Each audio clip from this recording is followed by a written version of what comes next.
I'm going to read the meeting minutes from last month. The meeting was called to order at Casey'sville Bible Church. Pledge of Allegiance, we're going to do that now. Oh, there it is. I'm sorry, it's back behind. I pledge allegiance to the flag of the United States of America and to the republic for which it stands, one nation, under God, indivisible, with liberty and justice for all. If you don't know the next part, that's okay. It's called the Serenity Prayer.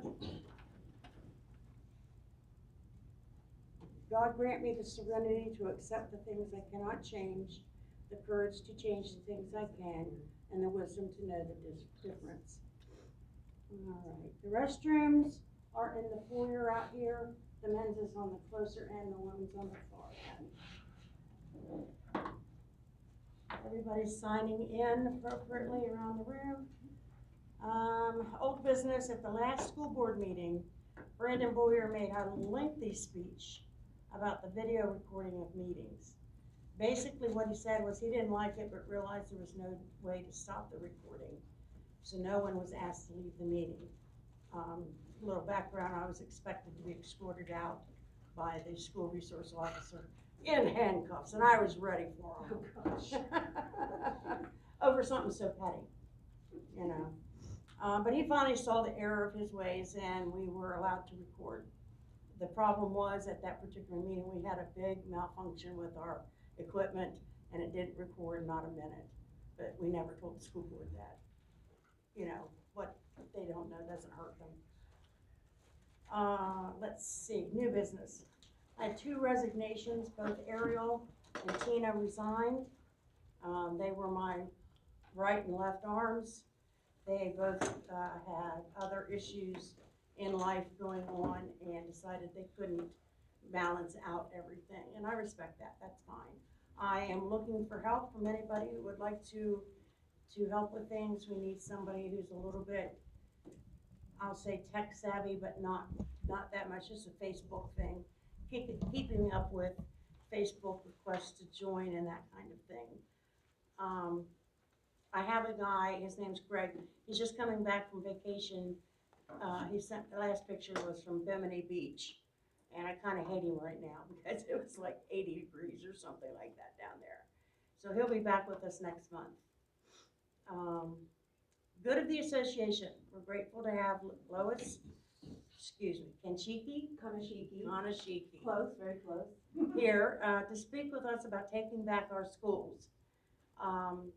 Lois has a pedigree probably about that long. She's been involved in this for 20 years?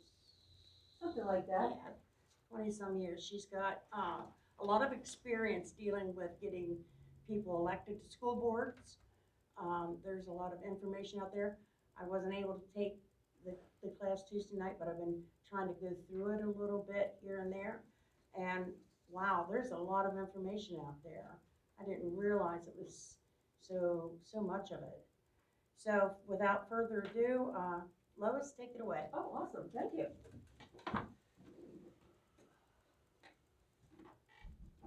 Okay. Well, thank you for having me, Becky, and thank you all for coming and for your interest in what's going on in our schools. And as Becky said, I've been involved in this from different angles for a long time. I've always been really interested in education because I believe that for all children in America, that's your to get up, right? And if you don't get a lot of kids are stuck in poverty, and for a lot of these kids, the only way up is through an education. But not just kids in poverty, right? I mean, middle class kids too. I mean, it's becoming a more and more difficult world to live in. And if you don't have skills, if you can't read, you are going to have a really, really hard time in life. And so I believe that education is very important. And over the past several years, I've gotten more involved because of, I got real involved with Common Core when they passed it in 2014. That was a step in the wrong direction, another step.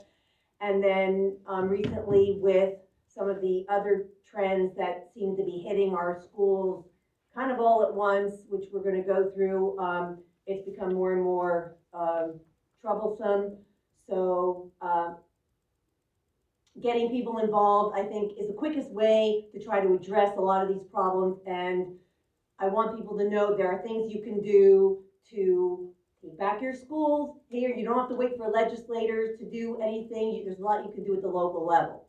Another part of my background is I've been involved in politics for a long time.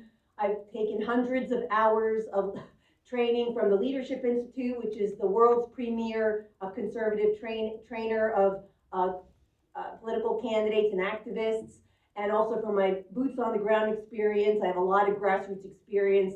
I led our local Republican women group for 8 years, and then I was county chair in Blair County for 2 years. And just from working on campaigns, between that and my professional training, I just learned so much, and I can continue to learn. But my passion is working on local campaigns because local campaigns do not utilize what we know about winning elections, and so that's what I bring to the table, and it can help a lot of people. So really focusing on school board races, I have been for the past several years.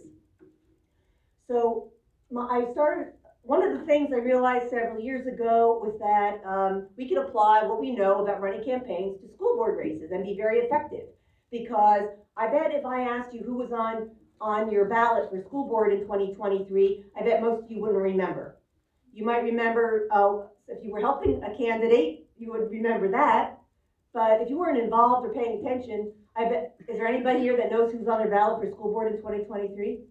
You wouldn't remember. Some people, if you're paying attention, you do. Most people don't, right? If you're knocking doors, if you're at the polls, people aren't paying attention to that.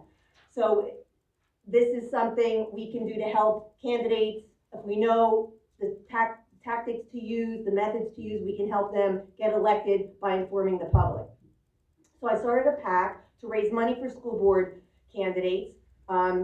It's called Take Back Our Schools PAC. I had a PAC before that, a couple different ones, but this one was specifically to address the woke ideology, woke agenda that is polluting our schools, polluting education, and harming our children. So that's what we're doing there. This works. What do I have to press? Do I have to point this towards to get it to work? Try pointing it at the screen. If it doesn't work, I'll go sit in the back. It's not working. Okay. It is on. None of these buttons are working. I don't know, Becky.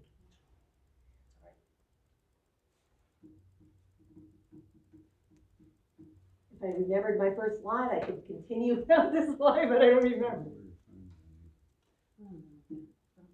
You're going to ask, some people ask me, well, what do you mean by woke? And we're going to go through what I mean by woke.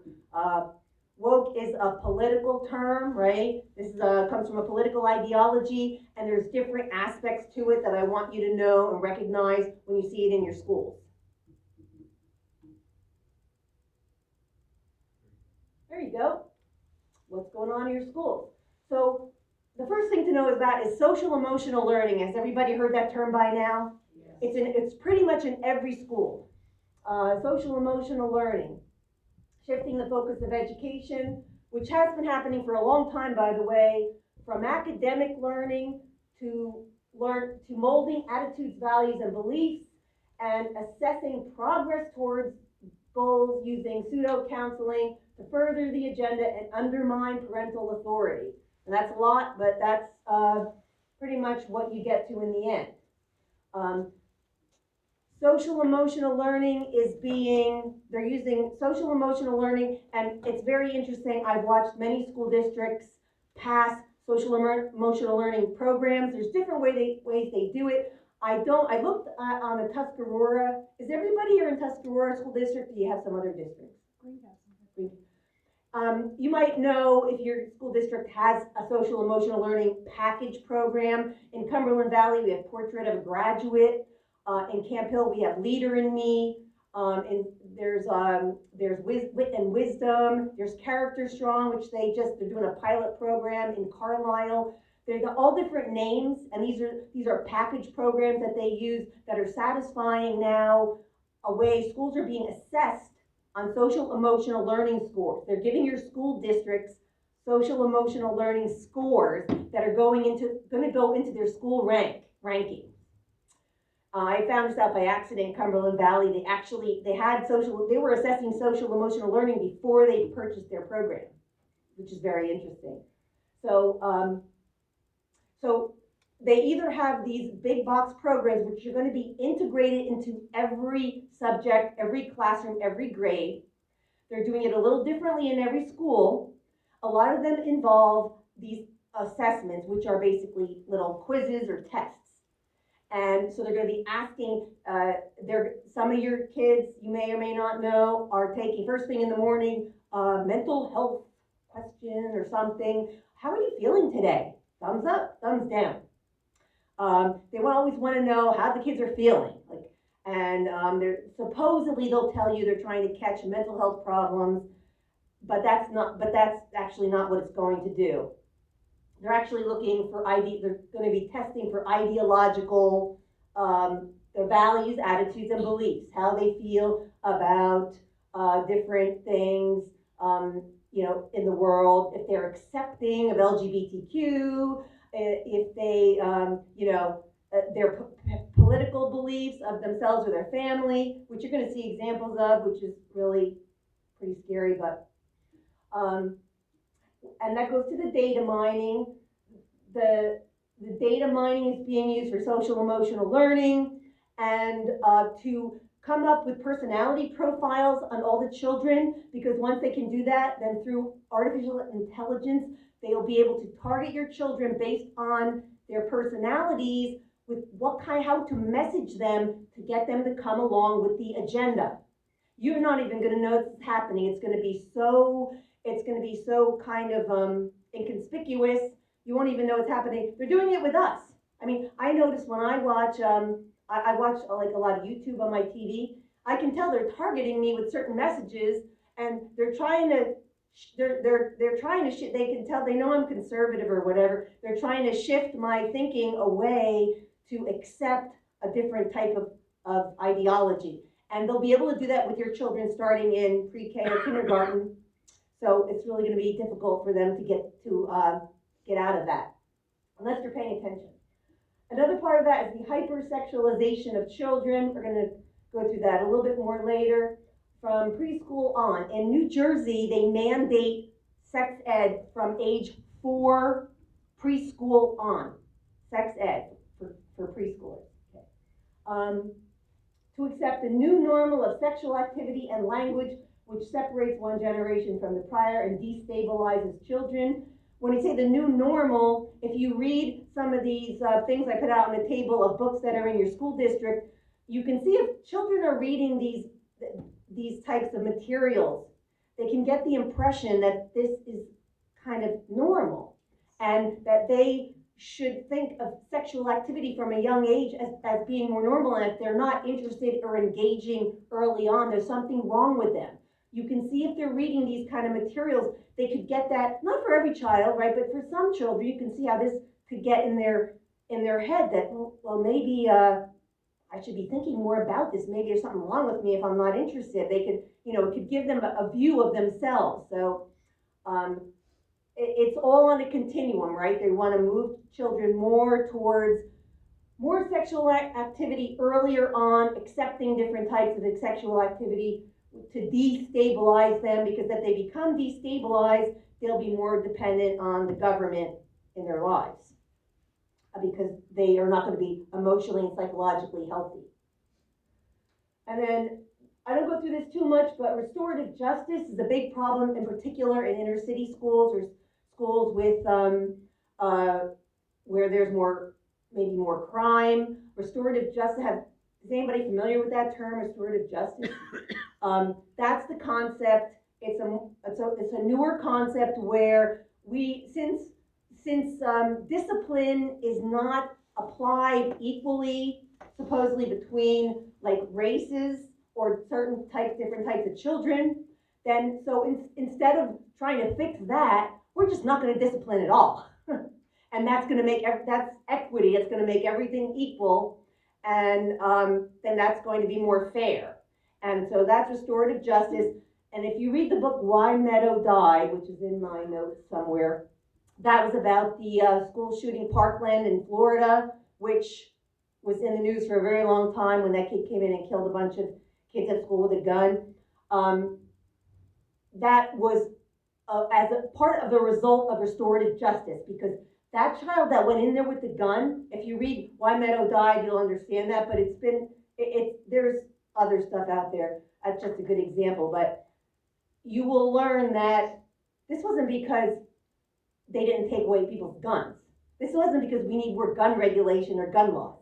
It was because this child was not, the problems with this particular child that did the shooting were not being addressed when everybody in the school knew this child was a problem.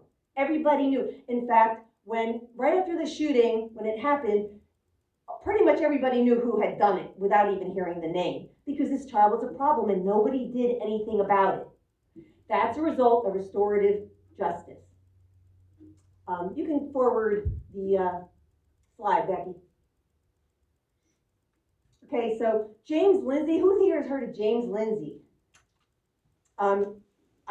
If you like to listen to podcasts, I really highly recommend. He's done some excellent research and work on social emotional learning and what's going on in our schools and all of the philosophical background to it. And he's done a lot of work on how social emotional learning works. You have to go back to like 2021 and look through some of the podcasts. They're really long, but you really will, that's the only way to completely understand it, in my view. But it's basically, it's the practice of psychology on groups of children in uncontrolled, non-therapeutic environments by non-professionals, the teachers. And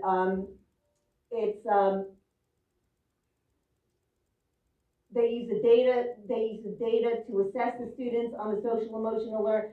See, that's not just that they're delivering social emotional learning and hopefully something sinks in. They're actually going to be assessed on it. They're going to be given tests to make sure they're answering the questions right, and they will be remediated until they give the right answers. Otherwise, they won't pass.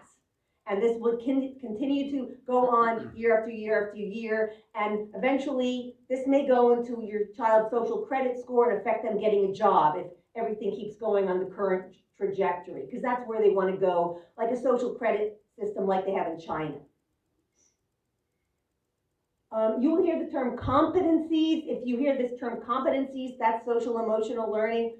So I'll give you an example. In Cumberland Valley, when they adopted the portrait of a graduate, every school goes about this, I think, a little differently, but in Cumberland Valley, they first put a committee together, which had members of the community, administrators, teachers, even one of our state reps who's really involved in education. Her name is Barb Gleim. You might have heard of her. She sponsored the bill, the women's sports bill, to keep men from competing with women in sports in school. But she was on there because she lives in our community, so she was on the committee. And my friend Kelly, who just got elected to school board, she was on there, so we heard what was going on the inside, because these were not public meetings like the regular school board meetings. But it's very interesting to hear the process, because these processes are all manipulated to get a certain result. So you think it's being, they've done this with so many different things, but so you think it's being a community-wide, everybody's agreeing on a certain thing, and that makes it, that's okay because everybody agreed it's going to be great. But they manipulate the process to come out with a certain result. So how we were told it all worked, so they have this list of competencies, which are all like character traits that they want to focus on with their individual social emotional learning program. So there's a long list, and they told us that they were really pushing empathy, as they wanted them to adopt empathy as one of the characteristics. And, it's kind of curious, well, that's interesting, why would they do that? And it's because if you use empathy as one of these core traits or activities, characteristics that you can use to force the acceptance of LGBTQ and ideas that maybe your family doesn't agree with. So if you are not accepting of certain lifestyles, that you're not going to pass the empathy test because you're not empathetic to how other people feel. You see how this works? And they're not going to tell you that up front. This is a process, right? If they told you that up front, they would have all said, well, no, that's not right. We're not going to do that in school. That comes later. That comes in the assessments that the parents will never see until some child tells their parent about it, and then there's an uproar at a school board meeting, right? And that's the way these things work. So of course they passed empathy because they were pushing it so hard. That was one of the competencies. So when they tell you social, and I noticed in Carlisle when they were pushing through the pilot for Character Strong, which is another program, that when you have an objection to one part of it, they shift gears. Like, well, no, it's not really about that. So they have different justifications for it. They'll say it's for mental health, or they'll say character development. Like, well, which is it? Does it do everything? Is it like a miracle drug? I mean, it doesn't. It can't do everything. They use whatever justification that they think is going to work on the parents, because it sounds good, right? Okay, everybody wants their kids to have character, whatever that means, right? And they all want their kids to be mentally healthy. But you have to ask, well, who is going to decide what that is and means, and who's qualified to deliver these programs? Where are they coming from? Are they proven? They'll tell you they're evidence-based, okay? Where's the evidence? And that's what James Lindsay talks about, that he's looked at all the, quote, research on these programs. There is very scant research. There have been some papers written on it. If you look at the Pioneer Institute, they have some really good papers on social emotional learning. And there isn't evidence that social emotional learning does what they say it's going to do, but they want to get it in there because they want to mold the attitudes, values, and beliefs of your children. That's what they want to do. And forget the fact that our kids are doing worse and worse on academic learning, and now we're forcing all this social emotional learning, which is taking away from academic learning. That's probably the most important thing, is that all the kids are behind from COVID pretty much, and yet we're forcing this social emotional learning in our schools. Why? Why is it so urgent now? You have to, ask these questions. So let's see what else we got here. Oh, one of the things you're going to see in the schools, you're going to see children, because they're doing this with teachers, is that they're pushing them to be social justice activists. And this is part of the critical race theory part, because they're teaching the teachers this. And when the teachers accept it, if they accept it, they're going to be pushing it on the children. They're told that they're morally obligated to do it. This is more important than academic learning. They believe that. In fact, and this is not a new thing, because my older daughter, this is a long time ago, my daughter's 31 now, but when she was in elementary school, it was supposedly a very high quality Montessori private school where I used to live. And the Maria Montessori, we were told that I had this conversation with the administrator, that she believed that her worldview teaching was more important than the academics, even though what I loved about the Montessori was the way they taught math. They were really great. And my daughter was, she was always excelling at math. It was partly because of Montessori. But they did not think that was all as important as pushing the social agenda. And I didn't, of course, at the time I didn't like that, but it didn't seem to be interfering with the academics at the time. But now it's starting to interfere. So we got a problem there. If you want, there's going to be a lot of resources where you can get more information. Lisa Logan on YouTube has several presentations on social emotional learning. And is that up there? There's an 8-minute video. It might be on my website link. I'm not sure that. It's a very good 8-minute presentation on social emotional learning that you can look at. I'm trying to remember the name of the website, but anyway, we better move along there, Becky.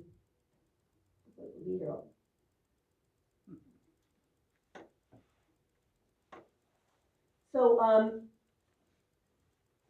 yes, the PACE survey has been going on for quite a while. I remember the first time I really learned about it when I was on the school board, because school boards approve these PACE surveys. It's Pennsylvania Youth Survey. And every other year. And so when I was on the school board, I saw it on the agenda. I was like, well, I need to read this survey before I vote on it. Of course, I was the only school board director that did so, which is a little troubling. But, so I went and read it, and I just couldn't believe what was in there. And I encourage you all to go on the Pennsylvania Youth Survey website and read it. It's like 3 or 4 pages. It must be 150 questions, somewhere in that neighborhood, all very personal, intrusive, invasive, and suggestive questions. Like this is given to 6th graders. It's given to them 4 times while they're in school. And as young as 6th grade, they're asking, have you ever tried heroin? When's the last time you tried heroin? How often have you tried heroin? How often do you think about trying heroin? What would you do if your friends asked you to try heroin? Like, it'll be like 4 questions, and then it's like on 5 different drugs. So there's about 20 questions on drug use for a 6th grader. So this poor little kid may never have even, doesn't know anything about these kind of drugs, but now he's getting all these questions. He's thinking, well, I remember taking similar things in high school. I don't remember it in 6th grade, but I remember thinking like how stupid it was. But they're mining the kids because they're trying to figure out how much space they need in prisons later on. They're planning for future prison space is what they're doing. And in the meantime, they're asking your children during class time, they're taking a whole period of class of math away to interrogate your kids about drug use, about do you have guns in the home, do you get along with your parents, do you get along with your neighbors, peer pressure, have you been bullied, all these questions to assess. It's kind of like a mini personality profile, and they'll tell you, oh, it's anonymous, blah, blah, blah. But don't you believe it. Nothing is anonymous. If they have it, they know your kid who answered those questions, and that I don't believe anything is anonymous. Not that your particular school may go back and look at your kids' questions, but they have access to it. So I voted against the test. I was the only one to vote against it, and it was a big deal they made in the news about it because I made a big vocal thing at the school board, how it was inappropriate, blah, blah, blah. It's invasive, intrusive, it was potentially harmful, the whole story. And, but anyway, your school board approves that test and they can vote no. Oh, another thing is the parents do get a letter, they can opt out. But they're not really told what's in the test. They're not told, well, if you want to see what's in the survey, which all parents should have a right to do that, go here. They should give them a website and tell them to go here and look at the survey before we give it. I mean, at very minimum, but they don't do that. And you know how most parents are. They trust their school district, right? Most parents aren't going to question it. They're going to think, well, if the school wants to do it, it's important, right? So most parents are still very trusting of their schools. Unfortunately, I mean, those days are long over, I hate to tell you. You have to question everything, but parents will subject their kids to these surveys because they trust the schools and they're not looking to see what is in there. So I voted no, and the survey passed, so the kids were all given the survey. But your school board can say no. So that's the opt-out is very important. If I had my kids in school these days, I would opt them out of everything because none of that's helping your child. Okay, Becky, we can go ahead.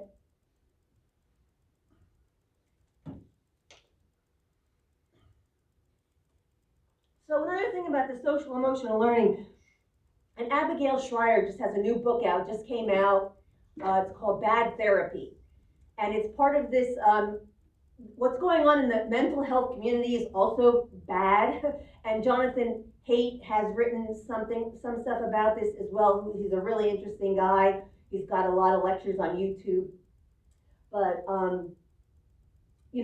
it's the first thing in the morning, right? How are you feeling today? Thumbs up or thumbs down? Like always, think about if you can remember when you were in junior high school, remember? Especially for girls, it seems. I may be boys too, but I'm a girl, so but we're hyper focused on how we look, how we feel, how other people, we're very conscious of how our peers view us. The last thing we need is have somebody always reminding us of how we're feeling. We should be doing the opposite, right? Of focusing on what do we need to do today to make ourselves better people. We're going to focus on school and achievement. because that's how you gain confidence, that's how you become ready for life, right? On your achievement, not always focusing on your feelings, how are we feeling, and overemphasizing how important our feelings are. We all have good and bad days. If you dwell on it, is that going to make it better? Now, I'm not a therapist, but it's a very interesting book if you check it out, and there's a lot written on this topic, but there is, and social media feeds into this also, right? About the kids are always having 24/7 bombarding with things their peers are saying, that they're eliminating that face-to-face contact and the true socialization of talking and, what's really social. I mean, communicating by text message all the time is probably a really bad way to get to know people, and it's a good way to have misunderstandings. I mean, I'm sure everybody in this room has had situations via email, right, where you have a conversation with somebody says something, and you can't hear an inflection of their voice, you can't see the expression of their face, and you get miscommunication, right? You take it wrong because you don't really know what the person meant by those words. And think about, these kids are doing this 24/7 with their friends when they're hypersensitive to how people feel about them. It's a problem. And we're emphasizing that with all this focus on how the kids are feeling in school, part of the social emotional learning. Asking the kids to think about the gender spectrum. Well, if you're not happy, maybe you're not looking at how you feel as a gender, that there's this whole spectrum of genders. What are you really? Is that what you want your 12 or 13-year-old to be doing in school? Is that a healthy conversation? Your opinion matters more than facts. That's been going on for a long time now in school. So The Coddling of the American Mind is a great book if you can read that. Or I listen to things in the car, do a lot of driving, so almost all my stuff I listen to on audio. If you're an audio person, it's a great book. And then of course Abigail Shriver, she has a previous book was on transgender issues, and that was really good too. She's got a new interview out with Jordan Peterson on YouTube, which is also interesting because he is a clinical psychologist. Okay, we can forward, Becky. Okay, the hypersexualization and destabilizing of kids, otherwise known as comprehensive sex education. So this is a thing, and if you're interested in what's going on with the sexualization of children in schools, I highly recommend a website. It's stopcse.org. Oh, it's on the slide.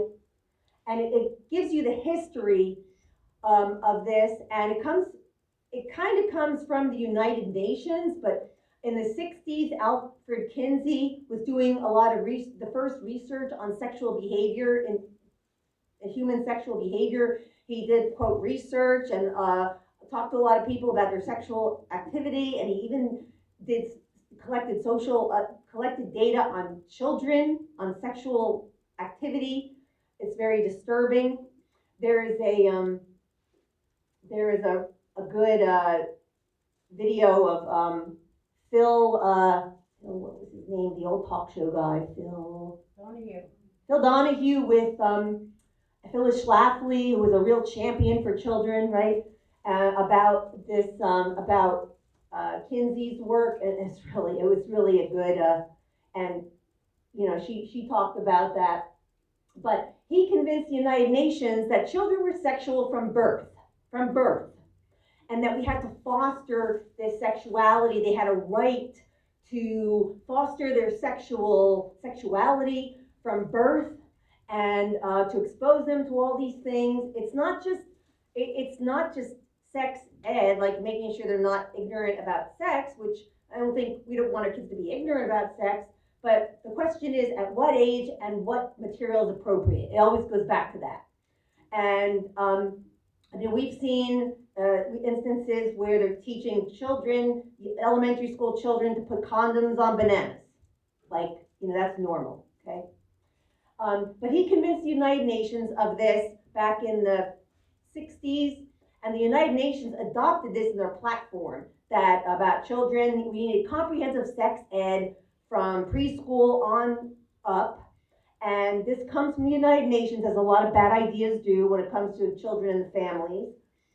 And it is getting into our schools through a variety of ways. Now in Pennsylvania, we have state standards for education, and we don't yet have sex ed standards for per se. We have health standards, so for different ages.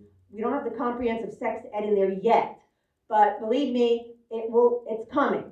Okay, all this stuff is coming, it's a matter of time. Some states have it like New Jersey, so if we're not vigilant, if we're not paying attention, all this stuff is coming.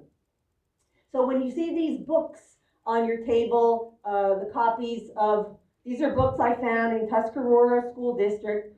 When you read through them and see what's in these books, this is a continuum like everything else.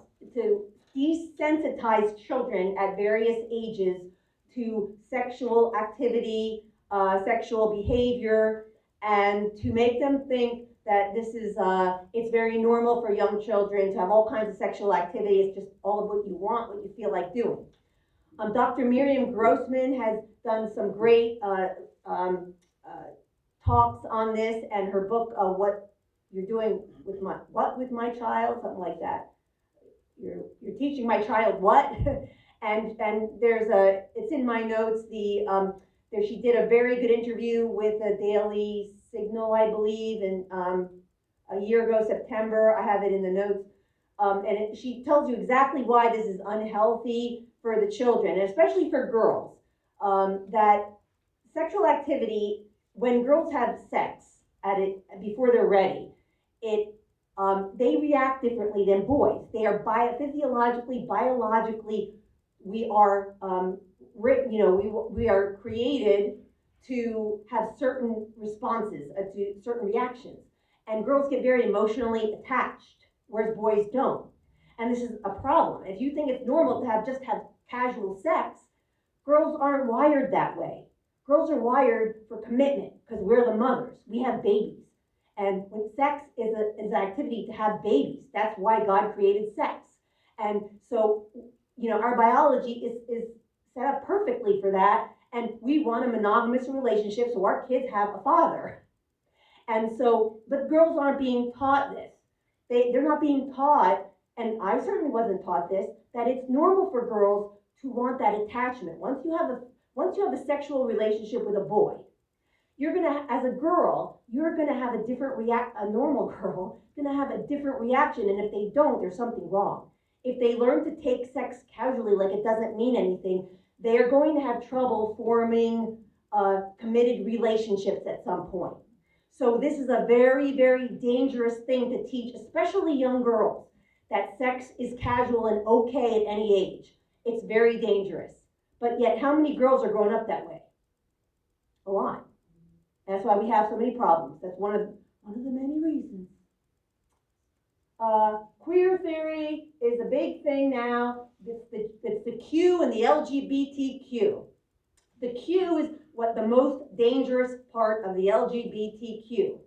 Because what queer theory is, it says that there's no such thing as gender. It's a social construct. That was created by white men. It's a power structure to oppress people and keep them boxed into a gender. That if you say a baby is a girl or a baby is a boy, now you have oppressed them because you forced them into a gender that they may not agree with, as if it were a choice. That's what queer theory says. So we're going to get rid of gender, and we're going to teach kids from the time they come into school that you can choose whatever gender you want, and that's perfectly okay. And we're not going to tell your parents. Guess what? Because that stays here in the classroom. We won't tell your parents. They teach the kids the parents are the enemy. Okay, let's go ahead. Okay, drag queen story hour, where they can't get them young enough. So this is from an actual academic paper that was published in a journal. This I took a direct quote. Within the historical context of the USA and Western Europe, see, we're all the bad guys, Western white people, the institutional management of gender has been used as a way of maintaining racist and capitalist modes of reproduction. See, it's capitalism is the fault. See, we need to be Marxists, good communists, like Fidel Castro wanted. The harmful impacts of institutionalized gender normativity reverberate across the living world. See, it's harmful to teach your child that he's a girl or a boy. That's harmful. You're harming them. Generations of feminist, queer, and trans scholarship. See, there's generations of scholarship that tell you that this is wrong. Across the fields of Black and Indigenous studies, queer, trans, of color critique, and disability studies illustrate how gender normativity works to maintain the larger structures that facilitate its production. Coloniality. See, you're also colonialist. You're an imperialist if you believe in gender, two genders, and racial capitalism central among them. And this, I love this. This was in the paper. We're leaving a trail of glitter that won't ever come out of the carpet. And our children are the carpet. That's what they want. It's chilling. I'm getting chills just reading that. So you can look it up. It's on. You can get it online. Drag pedagogy. Okay, Becky. Okay, restorative justice.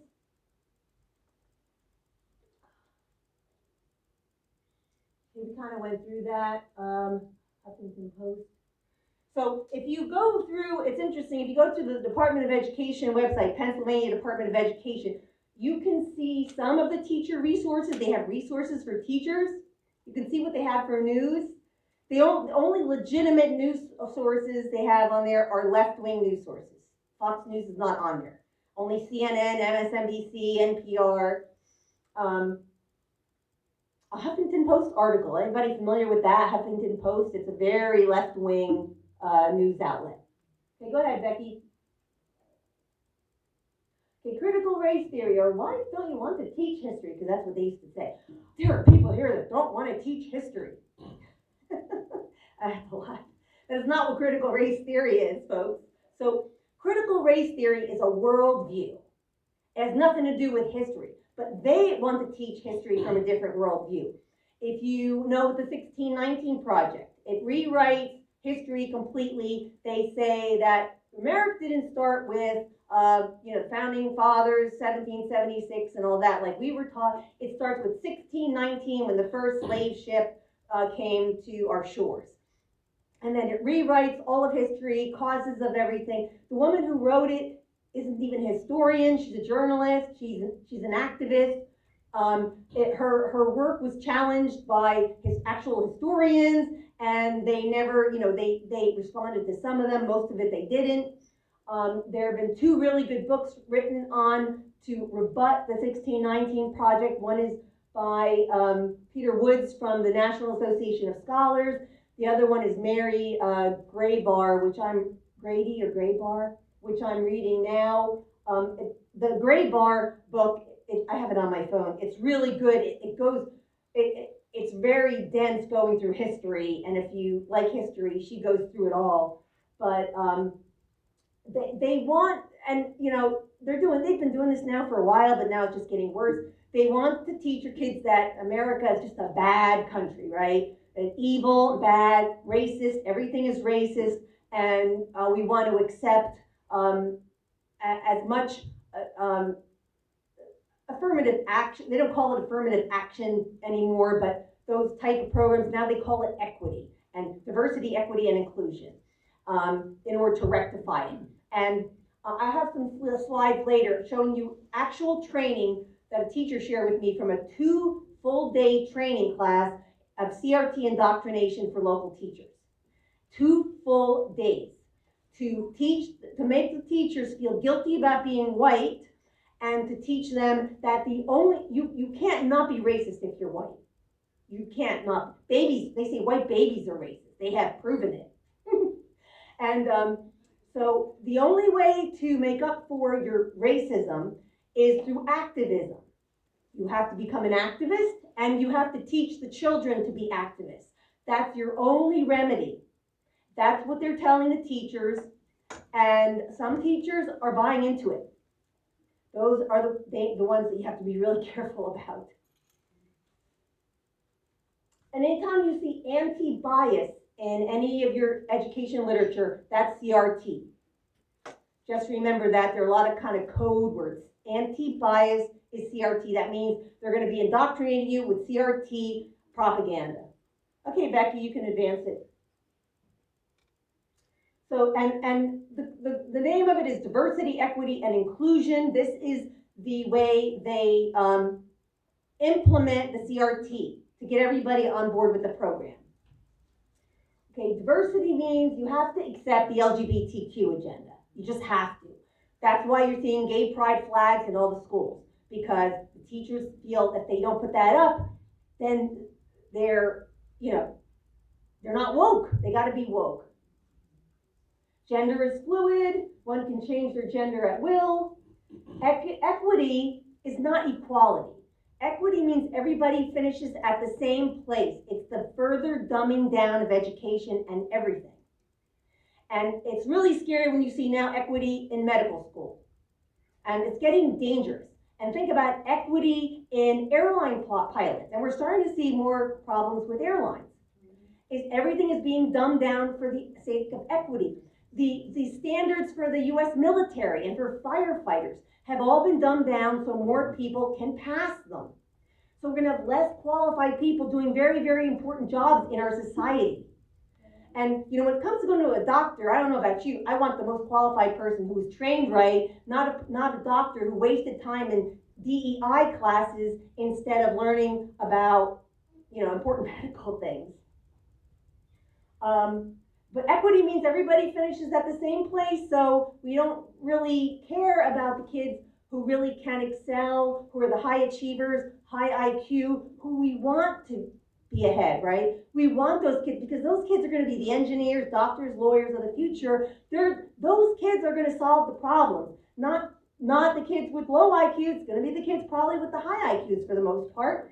We want to foster their education, but they are going to suffer unless they and their parents figure it out on their own, which that happens too if their parents have the means. But if you have a high IQ kid in a low-income community or in a bad school, you could have high IQ kids, they'll never get what they need to achieve.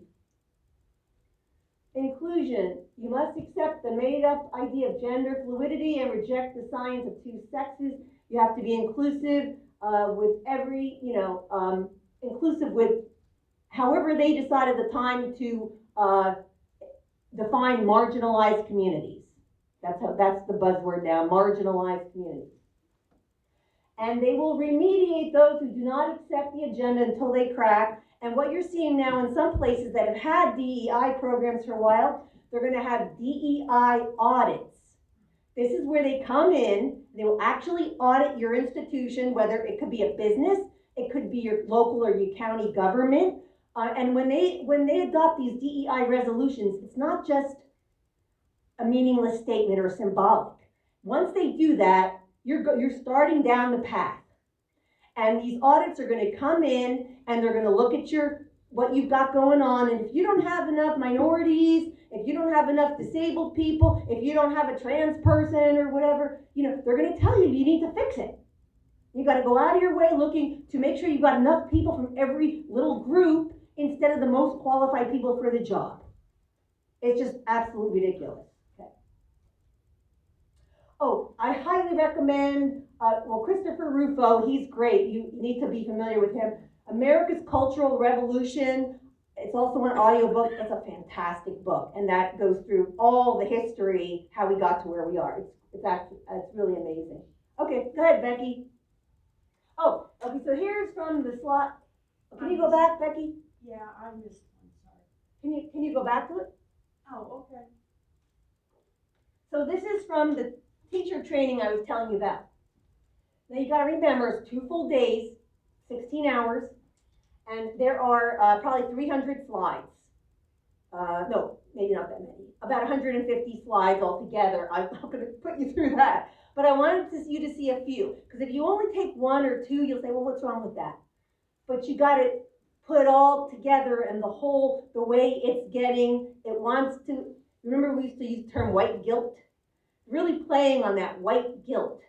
And I've known a lot of people with white guilt. It's mostly people on the liberal end of the spectrum, but they get a lot of, moderates too, because they're like, I never thought of things that way. I got to do something about my white privilege, my racism.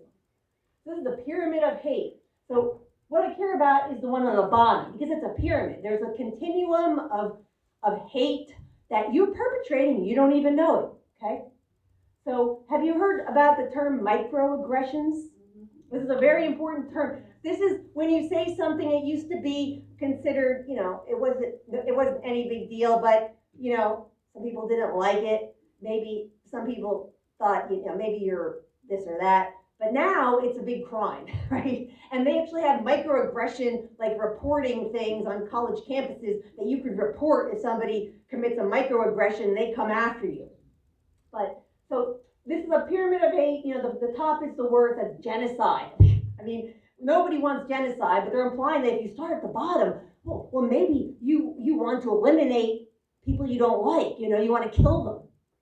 But it's hard to read here because I'm sorry about that, but it says stereotyping, insensitive remarks, fear of differences, non-inclusive language. What could that be? Microaggressions, justifying biases by seeking out like-minded people. If you seek out like-minded people, that's not good. You have to do something about that. We have to remediate you. We got to make sure you're hanging around with people who don't think like you. Accepting negative or misinformation. Who's going to determine what's misinformation? Twitter? Facebook? Oh yeah, I trust them. Screening out positive information. Who's going to determine what that is? This is the bottom of the pyramid. You see how subjective it is? Okay, we can move on, Becky. Do you want to go back to that one I missed? I think this was the first one. No, ma'am, that one. Oh, that's the first, okay, we'll go here now, yeah. The value gap. Our unconscious collusion with white supremacy. This is for teachers.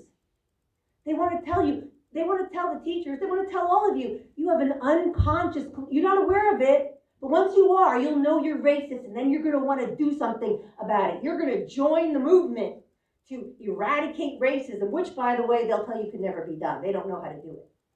Okay.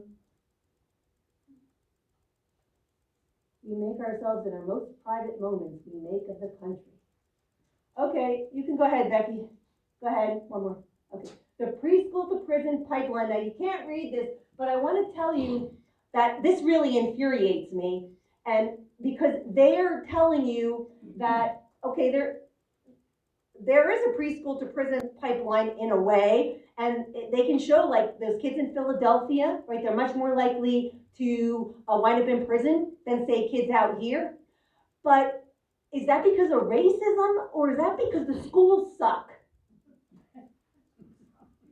Seriously, like, they don't want to take any of the blame for the kids failing in school. If those kids could read, I talked to a lady who follows the schools in Philadelphia. She lives out there, grew up in Philadelphia. And she told me the kids graduate after 13 years of public school with a third grade reading level. And I told her, and she knows all the school board members, which unfortunately in Philadelphia, they're all appointed, they're not elected. So it's very hard for parents to do anything about their school board. But I said, if I was on that school board, I would tell my superintendent, I don't care what you do with these schools, but you're gonna make sure these kids are getting their reading and they're gonna improve on reading. You're getting paid, he's getting paid probably $250,000 a year. We're paying $30,000 a year for education in Philadelphia. You're telling me those kids, you can't teach those kids to read? That's a load of you know what. And you know what she told me? She goes, well, the school board told me they can't tell the superintendent what to do. I was like, they are wrong. And not one of them deserves to be on the school board. If they sit by and allow that to continue, they may as well just stay home. It's a crime. It's a crime that goes on. So this is what they're telling you. Oh, well, no, but it's not because we are not, it's not because of us that we can't teach these kids in Philadelphia. It's because of racism that they can't read. And they're showing this to teachers. I guess some of them are buying into it. It's racism. It can't be a teacher's fault. And I'm going to give teachers a little bit of a pass because this is another topic, but teachers aren't taught how to teach kids how to read. That's another story. Okay, Becky. Okay, here we go. This is great. Okay, I love this. Color blindness is an act of erasure. So you can't say, I don't believe in dealing with people based on their race. I look at everybody, just like Martin Luther King said, based on their character, not on the color of their skin. But she's saying, no, if you do that, then you have erased me. And we want to be recognized as being black and proud. And we want what's coming to us because you're a white racist and we deserve more. And it's time for reparations. That's part of what they want. Not that that's going to solve anything. But this isn't a teacher training, folks. I can't overemphasize. They are taking teachers' time where they could be teaching them how to teach kids to read or do math. This is what they're giving them. 2 full days. Okay, Becky. Oh, here's the intersectionality access. Talk about confusing. There's all different ways you can be marginalized because you see they need as big a coalition for politics as possible. So you've got to include as many people in the coalition for political power. Because if you want change, you need a lot of people on board, right? So intersectionality means, well, if you're part of this group, you're part of a marginalized group. If you're part of that group, oh, you're part of us. You know, we're all together, the team fighting the white racist man. Mostly white men, right? So this is the access. It shows you all these ways you can identify yourself over. It has nothing to do with your achievement, your personality, your ability to learn or do good things in the world, all based on things you have no control over. This is what they're teaching to teachers. Okay, Becky.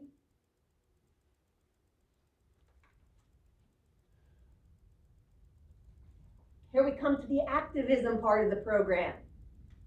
So now that we've convinced you all that you're racist and everything and white people are horrible, what are we going to do about it? What are you as a teacher going to do about it? And this isn't just a passive presentation. Intermittently through this trainings, they have the teachers work in small groups together. They call them affinity groups to talk about their bias and their privilege. And the teachers have to come up with something that is bias and privilege that they actually personally have, their personal bias, and how they have privilege. And I had the teacher said this was so humiliating that she didn't agree with any of it, but there was a lot of pressure to actually confess. And it's like Mao's struggle sessions, if you know anything about communist revolution in China. This is how they dealt with political prisoners through struggle sessions where they would get the ones that have bought into the program to pressure other inmates to accept that they were wrong in whatever they did and accept Mao. It's the exact same technique. Exactly the same. Okay, Becky. These are hard to read, but these are microaggressions. So these are all, they had to give you examples. They want you to know how you personally are racist. Because you got, they're training you, they're educating you on your racism. So my favorite one is, I believe the most qualified person should get the job. The myth of meritocracy. Think about that. This is part of critical race theory. The myth. It's a myth. Anybody here own a business? Or ever own a business, ever hire people? So if you want to hire the best person of a job, well, you just bought into a myth. That's not the way you should be evaluating your applicants. You should be hiring the most diversified, intersectional group you possibly can, because the person's world perspective is more important than if they're qualified for the job. Oh, that's racist that you said that. And that you believe that. Oh, you're going to have to remediate yourself. You're going to have to go through some re-education training.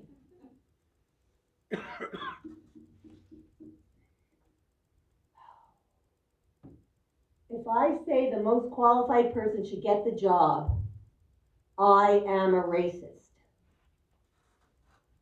This is what we're teaching people that spend all day with our children. That gets me really angry. Okay, Becky, let's go ahead. Here we go. That's the fun part. Let's go to real actual examples. So now I'm a teacher. I got out of my 2-day training. I'm convinced I gotta do more to fight white supremacy and racism. So when I go into my curriculum, I get supplemental materials. I can get them off the Department of Education website. I can get some from my internal curriculum from the school. And I'm gonna look, when I come across things, I'm going to definitely use it in my classroom. So this was in 6th grade art class in Camp Hill. Anybody know about Camp Hill? It's right outside Harrisburg. A lot of wealthy white people, tends to be more liberal, and people move there for the schools, the quality of the schools. Okay, a lot of people who live there work in Harrisburg. So this was in a 6th grade art class, mapping my identity in art class. So it's hard to kind of read that, but they want the children under each category to give themselves a label that for them and their parents.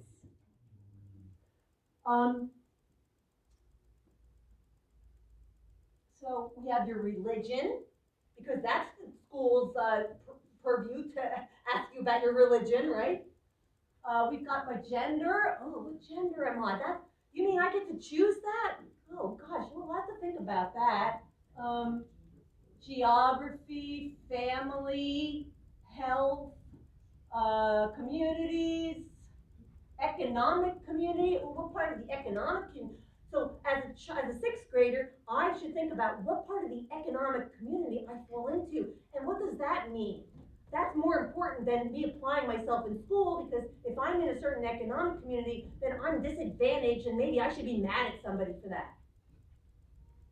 Okay, recreational, I'm having trouble reading that myself, but occupational, ethnic, of course we gotta all put ourselves in an ethnic group, because now we're all determined by all the groups we associate with, not our goals, what we want from our life, being a good person, and how we can make ourselves better. So that was given to 6th graders during art class. The parent was very upset, obviously. I think she pulled her kid out of school. And then, same school, a friend of mine had his 8th grade son, I think. They had coding class in 8th grade, the STEM class. You know, STEM is supposed to be science, technology, engineering, and math. It's supposed to be, that's what it's supposed to be. So they showed this documentary called Coded Bias. The whole thing was about how facial recognition software was racist. They took up 2 class periods teaching the kids that technology is racist. Now, is it or not? I don't know, but should I be showing that to 8th graders? A biased document? Did they show any other points of view? No. Was it academic? No. Instead of learning coding, they're learning about racial bias in technology. Because, well, if we're going to be good social justice warriors, you have to know about that class. You have to know that white people are racist. That's the only way to be ready for the world out there, not to be competent in anything. Okay, Becky, you can go ahead. So you want to look at something really scary, look up the Math Equity Toolkit. online. I can't believe it's still online for everybody to see, but I found this when I was making sure a woke math professor didn't get on our school board in Cumberland Valley, and thank God she didn't, because she said she was interested in equity in that, and I'm like, oh no, we're not going there. So we kept her off the board, but I found this math equity toolkit, and it teaches the teachers that math is racist. Math, like 2 + 2 = 4, like that's racist. So I don't know how you get from A to B, but somehow they did it, folks. Be very careful with scholastic book fairs now. They have a lot of LGBTQ themes in the books. It's very prominent. Scholastic is all woke. So that if you're on the school board, I would get rid of those scholastic book fairs. I'm sure you can find another book publisher to raise money for your school that would be more appropriate for children. Scholastic is bad. The book I Am Jazz, anybody hear of that book? It's written for little kids. It's about a transgender child. Didn't they make a TV show of that? They may have. But this specifically is geared towards very young children. We turned over the school board in Kutztown, which is Lehigh Valley, on that book, based on that book.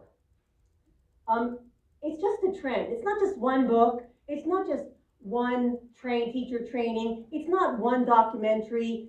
It's all of it put together. Okay. There was an 11th grade, I didn't bring it with me, but I can send, I only have it on hard copy. If your school district has Newsella, which is a supplemental curriculum program that it makes the articles look like news articles, but they're not.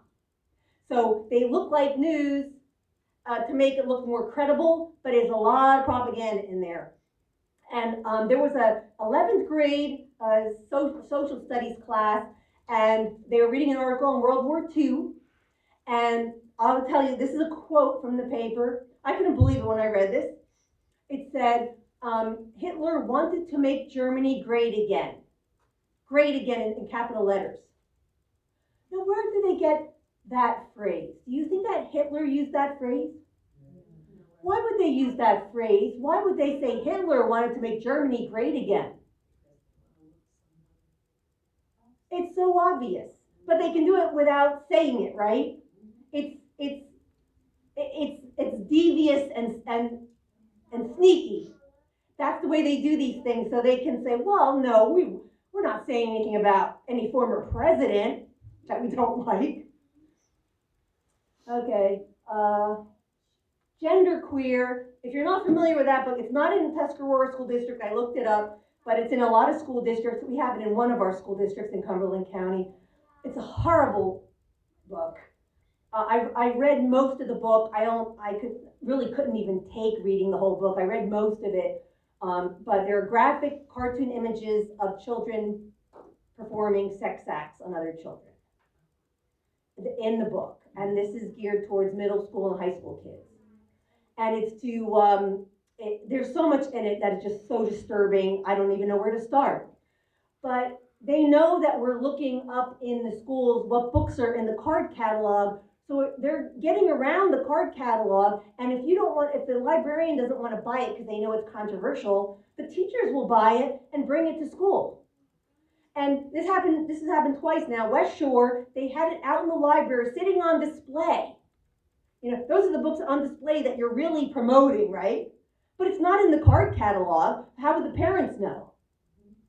Out on display, and in Hollidaysburg, where I used to live, 7th grade or 8th grade teacher, it was in the junior high.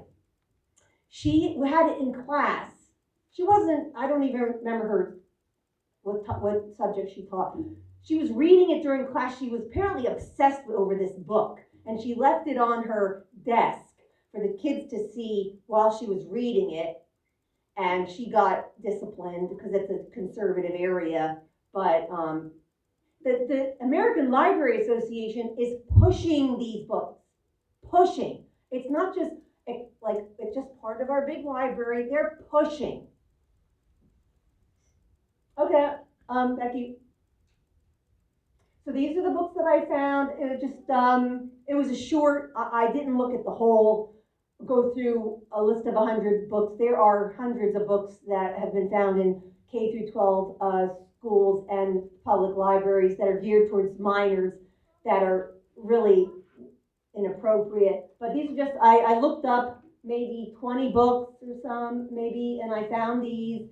And I printed out from Book Looks, which is a great resource. I printed out these book reports for you so you could read excerpts from what other people have found to be objectionable and the kind of content that's in there. This is just a small sampling.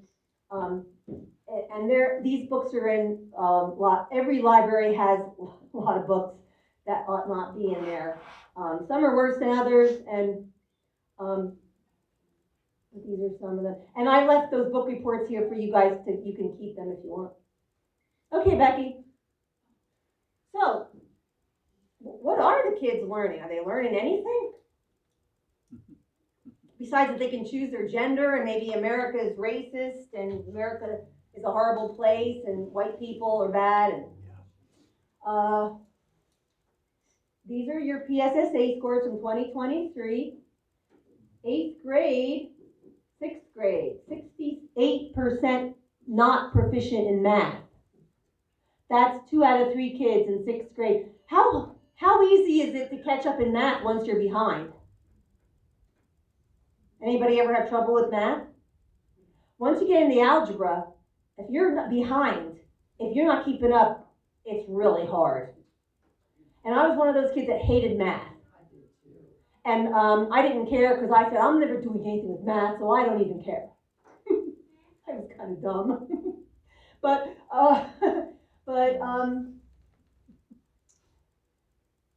so that's not good.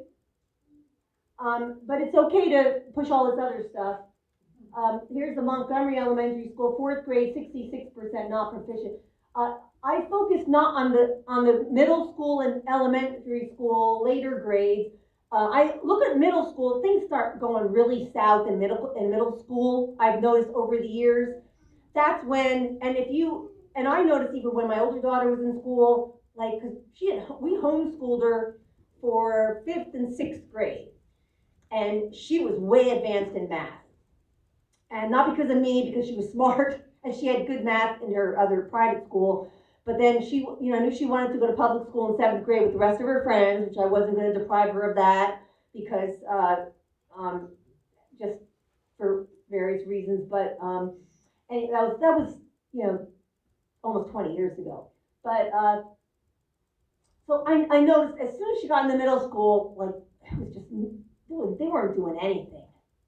It was nothing going on there. And I'll never forget, I had one of my parent-teacher conferences with her social studies teacher, and she would give me some of my daughter's work, examples of her work that she had done. And there was one test she took, and I guess she got a good grade on it.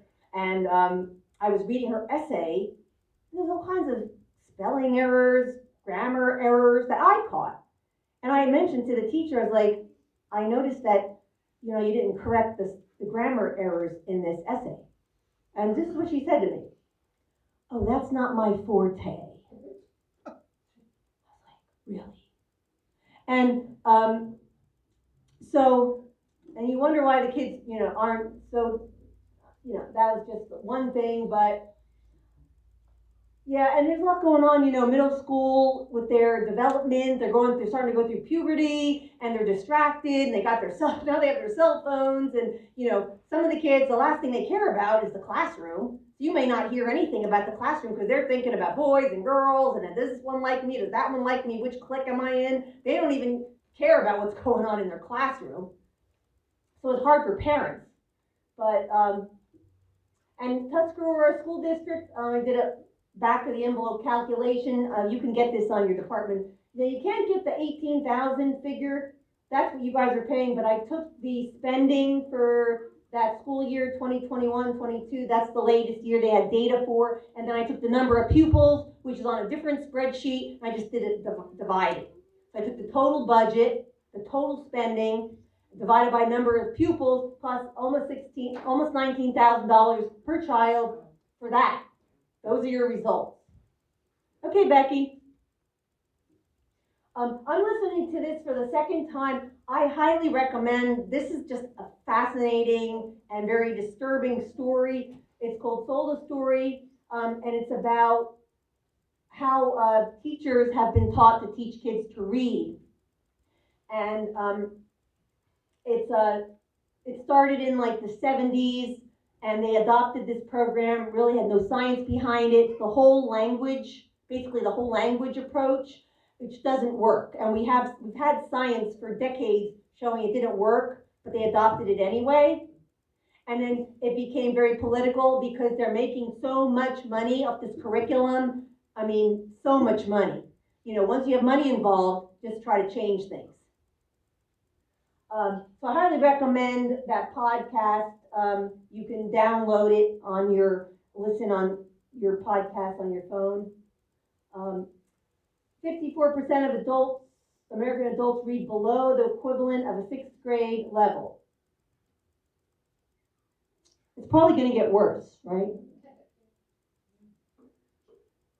So if your kids aren't learning phonics, or if they're having reading difficulty, or they may be possibly dyslexic, they're not being diagnosed, kids can learn to read, but the teachers have to know they have to be doing phonics. And what Soul the Story goes through is that, you know, even though they're teaching these other methods, that some kids figure it out. I guess like kids that just have the natural ability to learn to read better. Like my younger daughter picked up reading without doing phonics. I, to this day, have no idea, because we homeschooled her. I have no idea. I was so worried that kid was not going to learn to read. I was like, I'm going to screw my kid up. And one day she just like started telling me about stuff she was reading in a magazine. I was like, how do you know what's in there? She goes, Mom, I've read it. I was like, you can read? It's like, yay! I didn't even know. Anyway, but I guess that's probably unusual. I don't know. But every kid is different. That's the bottom line, right? And if your kid is having trouble and they're struggling, by 2nd grade, if they haven't been evaluated, they need to be evaluated, and you need to be doing phonics. And any parent can help their kids with phonics. You can get very inexpensive phonics programs, and you can help your kids like either over the summer or at nighttime or on the weekends. It's not hard. It really isn't. And my older daughter, even though she was really smart, good at math, she was a terrible, terrible speller, because at the Montessori, they never made them spell anything right. They just believed that you just have them write, and if it's wrong, you can't correct things because you'll discourage them from wanting to write. So they just believe that you just have them write. I'm like, and I asked the teacher, well, at what point do you start like asking for the words to be spelled right? You know, you figure at some point. And she said, and she didn't have an answer for that. And I was a little concerned. And when she came home, my daughter came home to homeschool for 2 years. I was like, well, I don't know a lot, but I know a little bit about English. And I had been homeschooling my younger daughter, and even though my younger daughter would not do phonics, I got a good book, and I started doing phonics with my older daughter to teach her spelling. We used it for spelling, and it worked. Like, she got a lot better. And but you got to do some work. It doesn't just happen. So, and like I said, every child is different, but I highly recommend that Soul the Story, because it's so important that kids, every child, there's no excuse after 13 years of public education a kid shouldn't be able to read. You're right, every child's different, but then they have the whole No Child Left Behind, which they changed the acronym, but it's still the same. Yeah, but that doesn't tell you anything. Well, and if your child is behind, what are they doing about it? That's what I'm saying. I mean, I just advocate for a 12-year-old 6th grader who has a learning disability and was failing 4 subjects, and you're telling me not one teacher all the way up through elementary school into middle school didn't catch that this child had all F's in 4 subjects and was having difficulty, that there wasn't something It's wrong? sad. Yeah. It's very sad. So we're wasting our time having teachers do CRT trainings for 2 days instead of teaching them, the red flags about those. That's right. Specific learning. And you could even use parents to come in and help kids. I mean, you could teach any adult how to do phonics with a kid. And if kids are struggling, there are a lot of ways these issues could be addressed if you have a school board that cares and that prioritizes what is proper education. The school boards can fix it. And I believe, if I did not believe that, I would not have driven an hour and a half here today to be here. Okay, we can advance, Becky. So, speaking of No Child Left Behind, here's a brief history of federal meddling in education. No Child Left Behind passed in January 2002, heavy emphasis on testing and what they call proficiency. They didn't define what proficiency was. That was part of the problem. And then annual yearly progress. So in the beginning of No Child Left Behind, they had an incentive for the kids to do really badly on the tests, because then they could show the next year it'd be really easy to show improvement. They game everything with these top heavy programs, right? So if the kids do really badly the first year, right, it's easy to show improvement if you're doing really bad, right? But if kids are doing really well or not so bad, it's harder to show improvement. And if you're being evaluated and scored on improvement, yearly progress, you want the kids not to do well the first year. So it's all about the rankings and the scores they give the districts. Then the Common Core standards were adopted in 2014.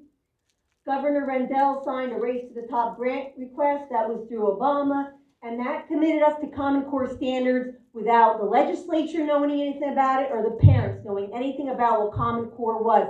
That grant application committed us to Common Core.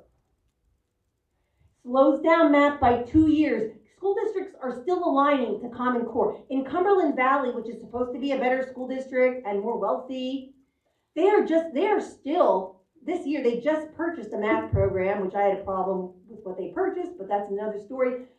Still aligning with Common Core, because the PSSAs are aligned with Common Core, but the curriculum is, if the curriculum isn't, the kids are going to score differently on the test because they're testing on things the kids aren't being taught.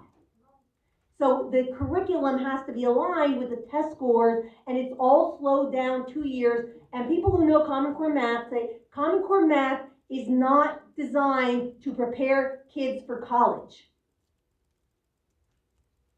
So if you're on the Common Core pathway in school, kids will not have, they may not even have trigonometry before they graduate, let alone calculus. My daughter had 2 years of advanced calculus before she graduated high school because she was good at math. But those school districts are starting to get rid of calculus and advanced placement math. It's just more of that dumbing down. And it also gutted English literature. Kids aren't reading as many good books because now in English they have to read these descriptive texts instead of actual literature, which teaches you a lot about the world and gives you, experiences, really allows you to immerse yourself in different time periods, different cultures.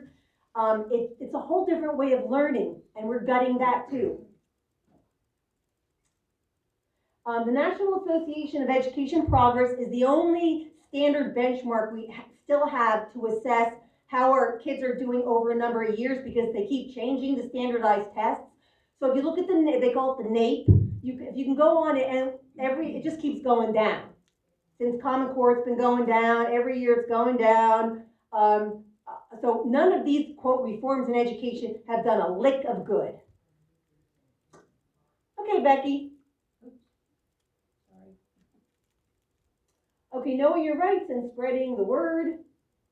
So there's a federal law called the Protection of Pupil Rights Amendment. You have the right, according to this federal law, to request curriculum and teacher training materials, surveys given to students, and opt-out notifications. Okay. Is that part of? I think that is in the Pupil Rights Amendment. But as a matter of policy, your school board should put this all in policy to codify these rights, because otherwise parents have to cite federal law, file right to know request. If you put it in school policy, they don't have to do all that rigmarole. Parents shouldn't have to do that. They don't know all that stuff anyway. But if you put it in policy, school boards can do this. Parents have these rights. The AFL Legal, American First Legal, I think it's called. That's a great website for more information on parental rights. There are a lot of standardized opt-out forms if you want to, if I had my kid in public school, especially younger kids, but I would do it for any age kid, at the beginning of the school year, you should get an opt-out form for all the surveys, and you should sign that and give it to your kids, all your kids' teachers, the building principal, and I probably would hold off. That's who I would not give it to the superintendent right away, because that might be creating more problems unless you don't trust your principal, but the superintendent may be worse. But I would give it to the teachers and the principal, and I would request a response in writing that they will honor your request to not give your child any surveys in school without your permission first. More parents did that, we'd be a lot better off. But it's your right to know. Your right to know. Parents Defending Education is a good website. The thing about some of these websites, almost all of them, they're all like national, so things are a little different in each school district and even in each state. Like in some states, they have state-approved curricula. We don't do that in Pennsylvania. It's actually, I think, a good thing, because this gives your local school district the flexibility to adopt curricula that's different and that doesn't go along with the agenda. So school districts have a lot more flexibility than they realize. So almost all of the big box publishers, the big ones, are no good. If I were on the school board, if I had a majority on the school board, I'd be looking outside for outside curriculum sources. If we had outside curriculum sources, we can get them aligned with the standards if they're not already aligned. If we had school boards asking for this stuff, we could do it. That costs money to align the curriculum with the standards, but if we spread it out among several school districts, it wouldn't cost that much. Yeah, and of course, having like-minded candidates for school board is the most important thing you can do for the big picture. I mean, other than protecting your own children, which can be really hard if you've got teachers that aren't going along, if they think parents are the enemy, like they're being taught. If your school board isn't paying attention to things going on, if they're not aware of these trends, on what I said to, in my school board, our school board directors are elected in regions, and so where I live, I have 3 representatives on the school board, and they were adopting this threat assessment policy. It was a new threat assessment policy, and the legislature put this in the law, that I found out, that for threat assessment, it was putting together this team of people in the school to, when there's a threat, right, to assess how serious it was and how to deal with it. So this big bureaucratic process on how to assess a threat in the schools. Anyway, part of it was that the people on the threat assessment team, which would be, maybe superintendent, maybe building principals, I don't know who they are because they didn't tell us, but there's a threat assessment team, and they have to go through anti-bias training. Every year, not once, every year. It's in the law.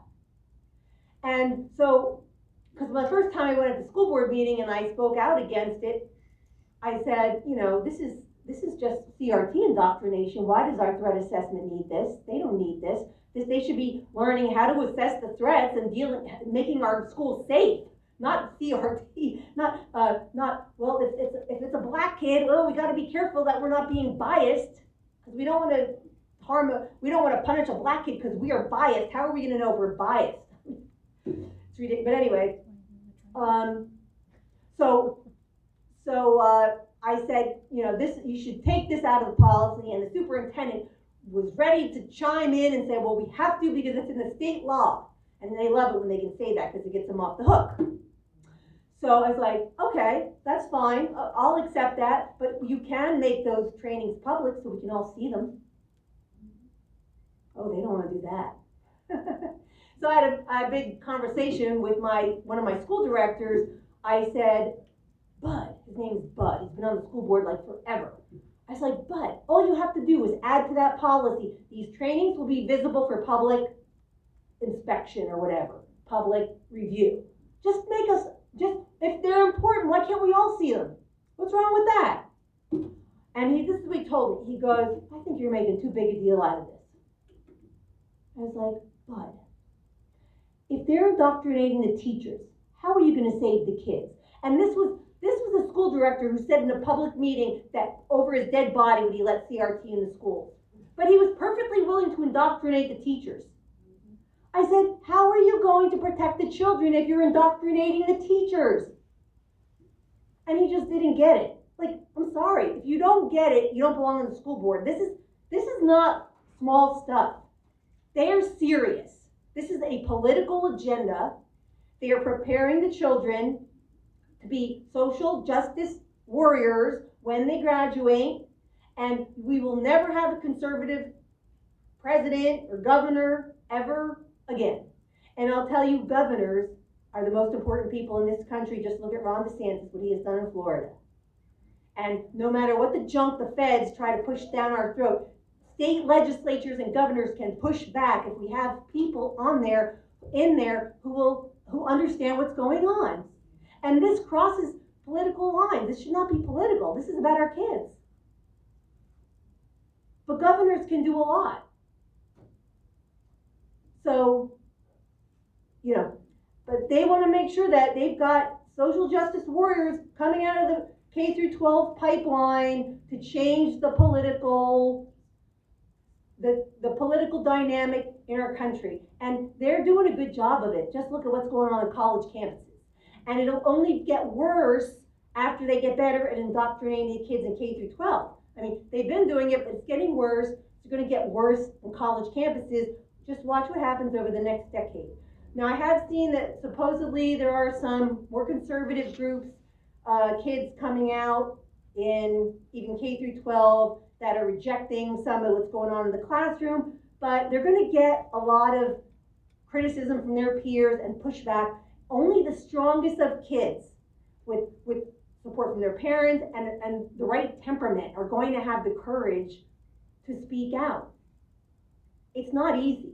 I'll tell you, being on a school board of 9 is not easy for anyone. It takes a certain temperament to be able to figure out how to address these issues. They are highly politically charged. Just try to put a library book policy in your school district. Ask them in Central Bucks, the 5th largest school district in Pennsylvania. A couple years ago, they adopted a policy. It wasn't extreme. They said, take out sexually explicit books in elementary. That's all they said. And the public freaked out because they're left is very good at propaganda. They said these are all book banners. They want to destroy the First Amendment. This has nothing to do with the First Amendment. This has to do with age-appropriate material in our school.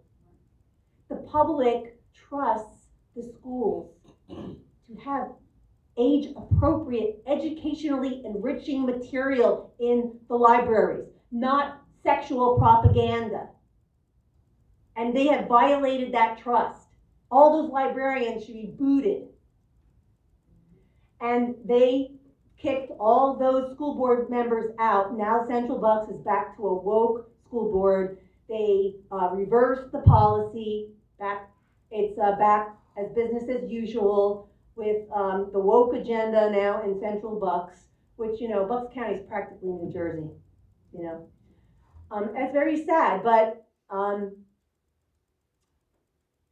that's what we're up against. But this is a fight for our kids at the local level. And these school directors need our support when they're ready to stand up. They need our support, and we need to make a vociferous and a strong argument in our favor because we are right. And we shouldn't be ashamed or embarrassed to defend what's right for children. This isn't about hating gay people. This has nothing to do with that. In fact, you should look at, if you go on Twitter, which I know it's kind of nasty on Twitter, but there's a group called Gays Against Groomers. It's a really great group. And they point out all the grooming going on in K through 12. These are gay people pointing out all the grooming, the LGBTQ, because the average gay person is not an activist. They're just people who want to be left alone. I know Christians may disagree on being gay, but the fact is there are a lot of gay people out there, and a lot of them, the vast majority of them just want to be left alone and live their lives. And they don't want to be marching in parades with flags and grooming the children dressed as women. That's not what they want. And this whole movement has really set us back almost 2 generations for being a more accepting society into dividing us again.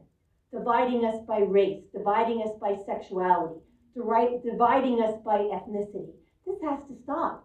This is going to destroy our country. This is going to destroy all of Western civilization. It's already, it's in Europe too.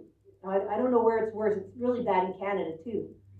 But we have to push back on this. This is for our kids and our grandkids, for their future. And it's on us to protect the legacy of America, of a place where everyone could make themselves better and live a free and happy life without overtly government interference, and especially this kind of stuff. So is that the end, Becky? Almost, about 4 more slides. Oh, okay, we'll just go through them. Oh, what else you can do? You can pull your kids out of school. You should do that. Do not assume that private schools aren't woke. If you're going to send your kid to private school, I would be interviewing your administrators very specifically on their philosophy of education. In fact, James Lindsay talks about this. That's why he's very skeptical about school choice. I'm a school choice proponent, but he says they know that school choice is coming down the pike because parents are so mad, but they are ready to get into those private schools faster than you can say woke. They are ready, and they will. And then what are you going to do about it? Because now they're private schools. You can't do a darn thing about it except pull your kids out of there. I would be doing flashcards with my kids, especially in the summer, or on weekends. You don't have to do math. They should all be learning their math facts. And you could do it 5 minutes in the morning, 5 minutes, and work on, they should know their addition facts, their multiplication facts, and they should know these by memory, like we used to do. And I remember as a kid working on those, really, I took them seriously, and I really learned my multiplication facts, and I felt like I had to learn them, and I did, and it suited me very well in math. If you can't do your math facts by memory, you will not do well in algebra. Well, now they let them use their calculator for everything, but they have to learn their math facts. And you can do phonics with them. When I started homeschooling, I read, which is why I never did it with my younger child, that not to force them doing phonics before they were ready, because they always said, well, every child is different. Like I knew kids that were reading at age 3. My kids weren't. And not every kid is ready at age 3. So you have to be careful when your child is ready. If they're not reading by 5, I really wouldn't worry about it. I would try to do phonics. If they're not ready, try again. They would say, try it again in a few months. But there are tons of phonics programs. You don't have to know a lot about phonics. You can buy a prepackaged program. They're not expensive. I had a really great book. It was called Door Books. I think it's like $25. And you can use that for a couple of years. It's a pretty big book. But you can do that with them if you are worried about their learning. If you think there may be a problem, you might have to you can either force the schools to test them or maybe hire a private company to do that if you have the means. I read to my girls every night. It was like some of our best memories is the books that we read together. I'm watching The Anne of Green Gables on Netflix now, and my younger daughter and I read the whole series, and we just loved it. We loved it so much, and we're always looking forward to our reading time together, and they're just so well written. And it's just a great way to end the day with your child.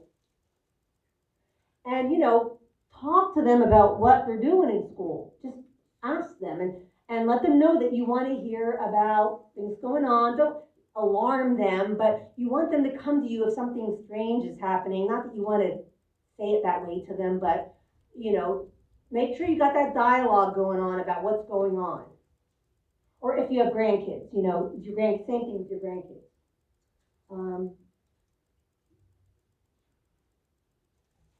Find activities that will bond you with your kids, because if they're trying to separate you from your children or grandchildren, the only thing that's going to keep you together are things that you find that you can do together that create that bond.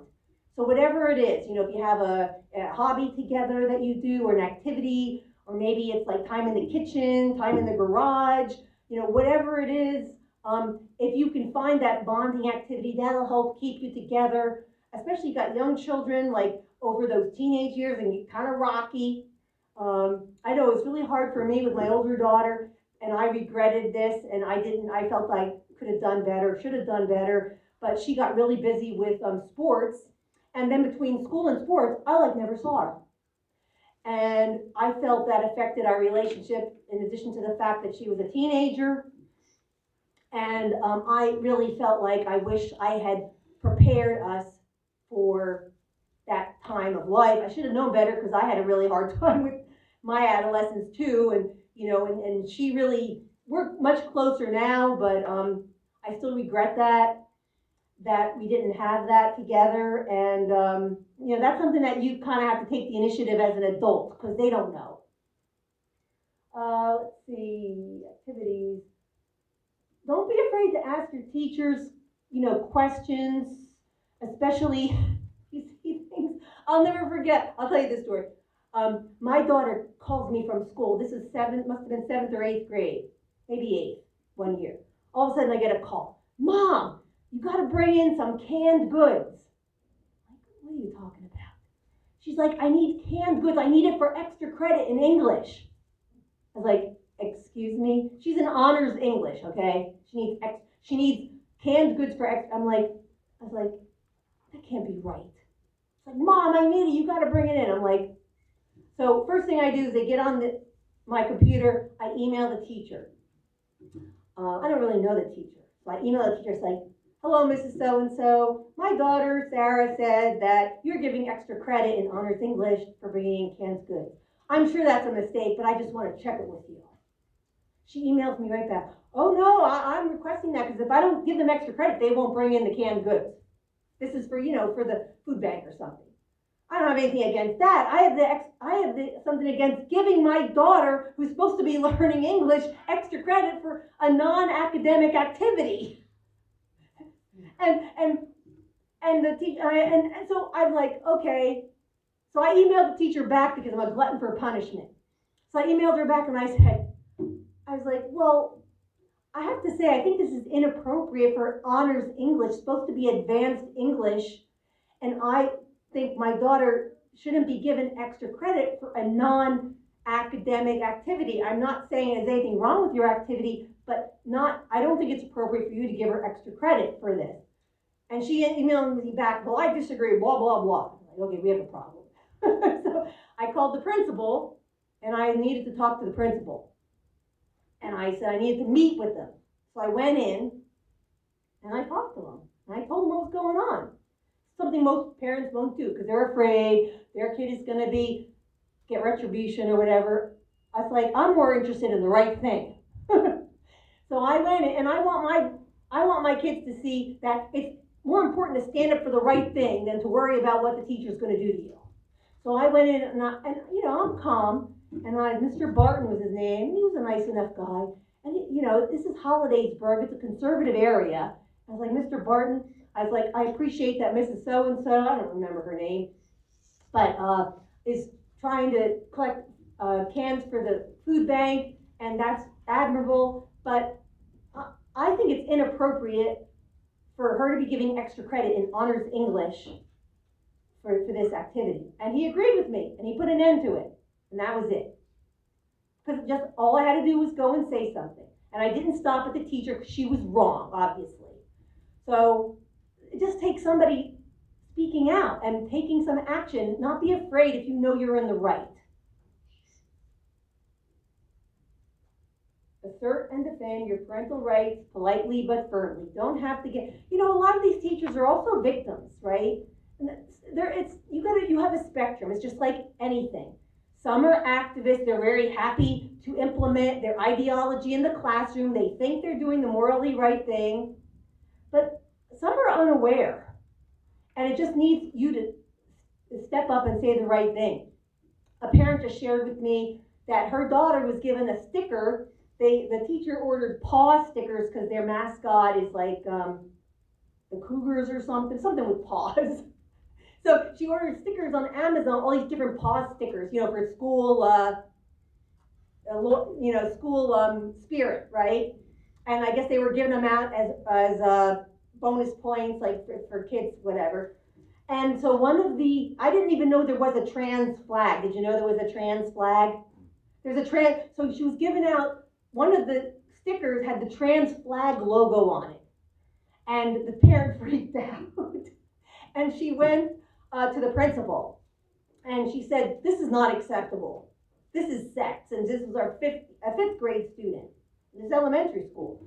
So this is not acceptable. And she said the teacher was practically in tears because she didn't know, And so sometimes, some things happen innocently, but there's a lot of political stuff out there. It just comes in a package.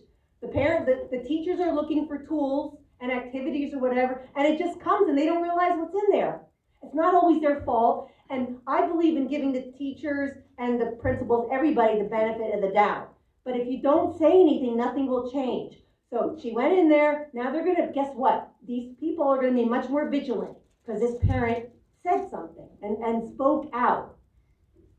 So it doesn't take every parent to do it. It takes one, maybe two, maybe a few. But if nobody says anything, nothing is going to change. And as you can see, it's been going on a long time already. It's just getting worse. Is that the last slide, Becky? Nope. Oh, I'm doing a training series. This is regarding school board. We just did the first one last week. How to recruit school board candidates. The recording is available if you want to do sign up for the rest of the trainings. The one this week on Wednesday is preparing for your school board race starting now. School board race isn't until next year, but you can start preparing now, and I want people to start thinking ahead. Not what usually happens is, as we get after the holidays, all of a sudden people realize, oh, there's a school board election, and now you're scrambling to find candidates. That is not good enough. We have to plan ahead. We're planning ahead now for Cumberland Valley. We've got 3 of our people on the school board. I'm going to try to get 3 more next cycle, at least 3 more. So that'll give us a majority. You need 6 to remove curriculum. 5 is a majority, but you need 6. So, and then we have, so preparing to run your school board, then run to win, and then I have some other things that, I haven't done this before. I'm going to do this common school board traps. Once you get people on the school board, a lot of them go on in there. They really don't know how things work. I've been watching this. Nice seeing you folks for a long time, and I've seen how superintendents manipulate school directors. And school directors are just volunteers from the community. They are not experts necessarily in anything. So you have to know what to look for and what you can do as a school director. Nobody will teach you this stuff. So I'm going to do a training on that, and it will help you educate your own school board and why things never change. And it happens a lot. And it broke my heart. I just had somebody I knew from Altoona. He was on the school board. I just moved from Altoona to Cumberland Valley like 3 years ago. And I lost track with a lot of people out there, but there was a gentleman, very conservative gentleman, on the Altoona school board, and he said he's not running again because they don't do anything. I was like, well, they don't do anything because you're not putting forth an agenda. you've got to add things to the agenda. You've got to work with other school directors, like-minded school directors, to be proactive on what you want to do. He's like, well, I didn't know I can do that. And that broke my heart because that was a lost opportunity, and now he's not. And this is very common, okay? Conservatives get on school boards, they get frustrated because they may be alone. I should do one on being alone on the school board, what you should do. But maybe I'll cover that on that one week. But they get very frustrated and they don't run again. Instead of recruiting more people that are like-minded to make a team. Like, yes, you can't get very much done if you're in a minority, but you can get some things done. I got some things done on the school board. I'm pretty proud of it. I didn't get everything done, but I got some things done, and I would have gotten a hell of a lot done on the second term. But I lost my re-election by 20 votes. I became a target. I became a target for various reasons. I'll tell you, it's a toxic combination if you're a party leader and on the school board. I discourage that. I only ran for school board, it's a whole nother story, but to fill a slate. I didn't really want to run. I couldn't find somebody to fill our slate. And so I ran, but anyway.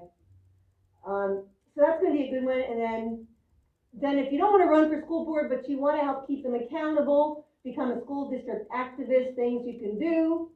And then we have Attorney Chadwick Schnee joining us for what to do when your school board, we have had a lot of complaints about school boards violating the Sunshine Act. They don't even understand what that is. They should be trained on it, but they're not trained well enough. And the solicitors will lie to them. And a lot of solicitors are incompetent and are just ripping off the taxpayer. So that's going to be good. And then we just added Power Library, which is, Power Library is a digital library platform that every school has access to in Pennsylvania. And you're going to be shocked to see what is in Power Library. It's all digital. So your kid could be on there, and you may never know what they're accessing.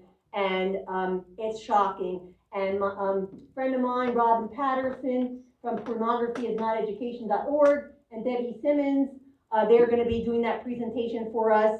And I have a network of people that I use through Protect Child Health Coalition. It's a great group, and they have a lot of expertise in different areas. So I worked off of that network I have, and she's going to join us for the Power Library. But it's very scary what's out there. So you can still register. You go on my website, and I ask for a $50 donation. It goes right to the PAC, and that helps us elect school board directors next year, and mostly in Cumberland Valley. I wish I had enough money. I could help more candidates, but you know, unfortunately, I can't fundraise full time because I don't get paid for it. So I rely on the generosity of people who want to help. And it costs about $10,000 to $15,000 to run a decent school board election. Barb Gleim, who is our one of our local state reps, who was on the school board in Cumberland Valley, she was president before she became elected to the state house, and she looked at me and said, I never spent any money on a school board race. I'm like, Barb, those days are over. Get with the program. But and it's true, you can get elected to school board without spending money, but if you're lucky, you want to take a chance. If you're going to put all your time and effort into getting elected, and then the voters don't hear who you are and know what you're doing, and you're not communicating effectively with your constituents. I can tell you in Tuscarora School District, it's all about the primary. You got to win the Republican primary in Tuscarora School District, so the primary is extremely, extremely important, and you have to put all your effort into the primary. And if you get on the Republican, if you win the Republican primary in Tuscarora, you're almost certain to win in the general election. And this is the thing I train, how you evaluate your school district and which elections are most important, which parties, because in Pennsylvania we have this thing called cross-filing, which is very confusing to people, but it's a tactic you have to know about so you can make important decisions.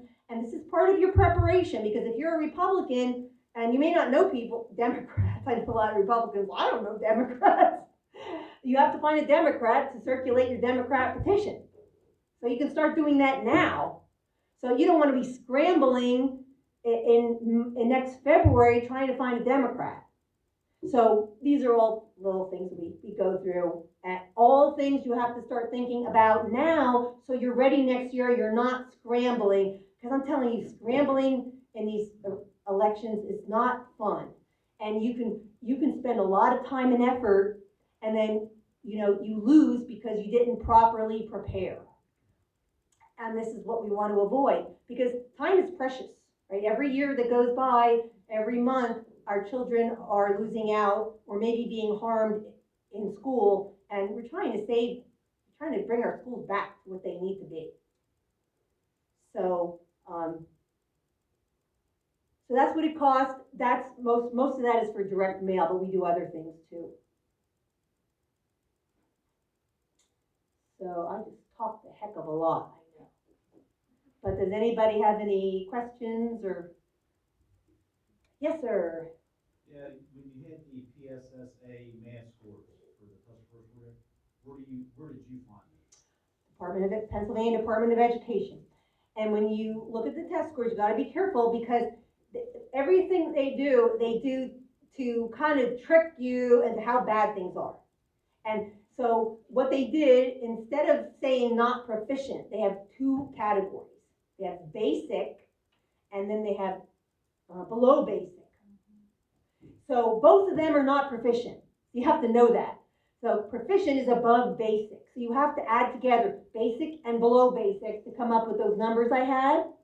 If you only think only below basic is bad, you're looking at the wrong numbers. Even proficient, the levels have come down so badly. Even proficient, if you say your kid is proficient, I'm telling you, it's not saying much. If your kid is smart, they should be above proficient. And if your kid is applying themselves and they have the aptitude, they should be above proficient. And even then, my daughter was always above proficient, but she still struggled in college. I'll never forget, she went to Penn State, and her first year, she was very confident in math.